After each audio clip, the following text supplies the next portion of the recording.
Hey guys, welcome back to my channel.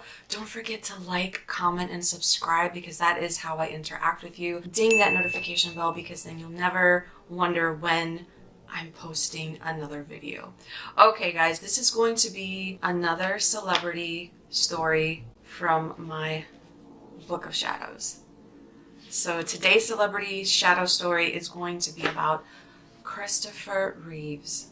Now, I don't know if you guys know who that is. Christopher Reeves was one of my favorite Superman. He was an actor that played Superman way back when, and I still love that movie to this day. So as you know, if you've watched my previous videos, I go back to this one place, and I've been there so many times. In this particular dream, or should I say shadow story, I go back to this white place. Now, of course, to me, it's a soul travel. It's my spirit going to a very familiar and comfortable place. I mean, I don't know how else to describe it. When I get there, everything, the whole background is nothing but white.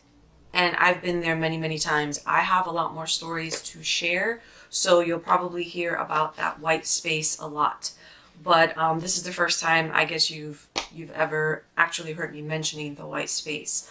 So I've traveled and arrived, and there was a little group of people just talking and laughing, sharing stories, just like you would if you were meeting your friends out for, I don't know, dinner or drinks. I got there and I saw this group of people and everyone knew me. As I started to walk through the crowd, I mean, people were saying hello, people were stopping to ask me how I was doing.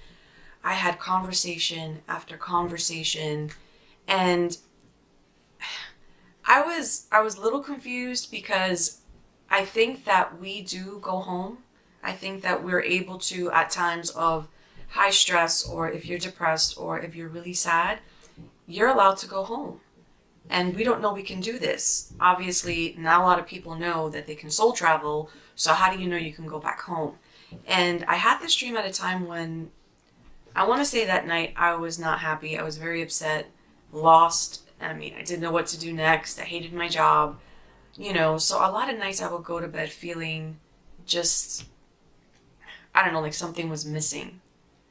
And this is when I would have these dreams, and I was so happy when I got there. I was so happy when I got to this white place and saw all these people that I felt like I hadn't seen in a long time.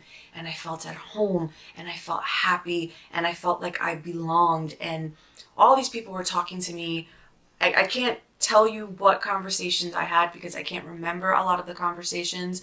It's the one conversation that I remember with Christopher Reeve that I'm about to tell you. I felt in that soul travel, I can't explain it.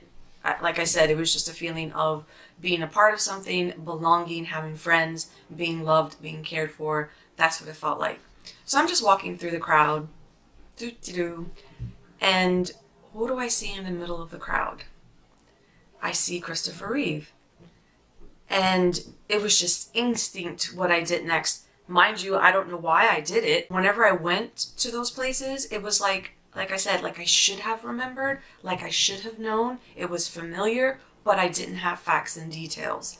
So it was really weird when I saw Christopher Reeve in the middle of the crowd that I just walked right up to him, and the first thing I said was, "Oh my God, how does it feel to be walking again?"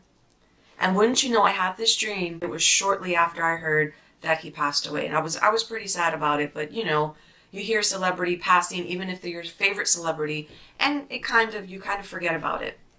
And I did. I see him and I'm like, oh my God, how does it feel to be walking? And he looked at me. He looked a little bit confused.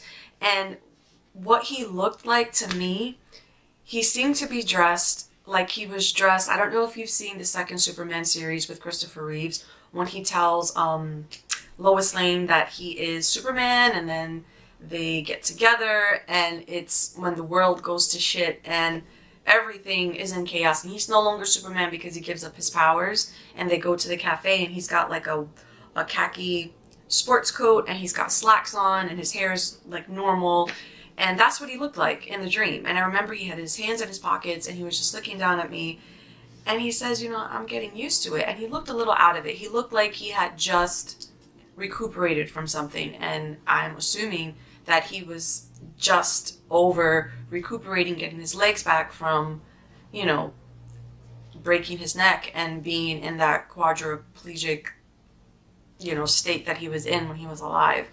So I think that's when I actually had this travel and saw him. He was just getting over that.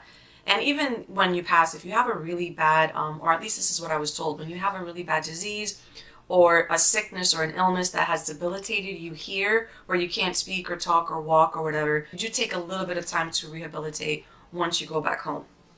And I say home because, you know, for a lot of people, it's a different place. But anyway, so I continued talking to him. I gave him a huge hug. You know, he hugged me back, and it was like he knew me, like I had known him forever. And we just started talking, and I said, you know, what have you been up to? And he's like, oh, not much. You know, I just got here.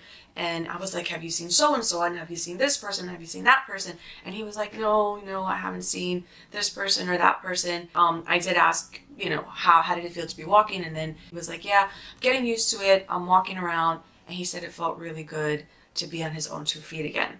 So then we stayed talking for a little bit longer. And I remember just looking up at him, his big blue eyes. And I had the biggest crush on him as a kid. So happy, and he, you know, acknowledging me. He knew me. I was ecstatic. And then, you know, our conversation ended. I hugged him like, you know, I was saying goodbye to a very long time friend, and I had never met him. I've never met him, and I felt like I knew him forever. Said goodbye to him, and I just wandered around the crowd. And when I opened my eyes, it was morning and time for me to get ready to go to work. Yep, that was such a wonderful soul travel. I will never, ever forget it. It was like one of the best ones I've ever had. I will not ever forget Christopher Reeve. I feel like I know him. I met him. Yeah, so who knows when I pass on, all the people that I thought I didn't know, I actually know. Oh my God, it's so weird. I can spend hours thinking about it. Okay, well, this is the end of my story. I hope you enjoyed it. I do have more stories to come. It is still Halloween, so happy Halloween, y'all. Again, I want to leave you on a lighter note, so I'm going to do another one of my quotes. This is the quote that I would like to end this video with. Have the courage to follow your heart and intuition. They somehow know what you truly want to become. Guess who said that? The one and only iPhone creator, Steve Jobs. Okay, so happy Halloween. I hope you are enjoying this Halloween season. I hope you guys are doing all kinds of great things. Like I said, if you have anything you want me to watch, if you're a fellow YouTuber, leave it in the description box below, and I will support any one of my fellow YouTubers just because they asked me to. So again, this is the end of my video. Happy Halloween, and I will see you in my next video. Mwah.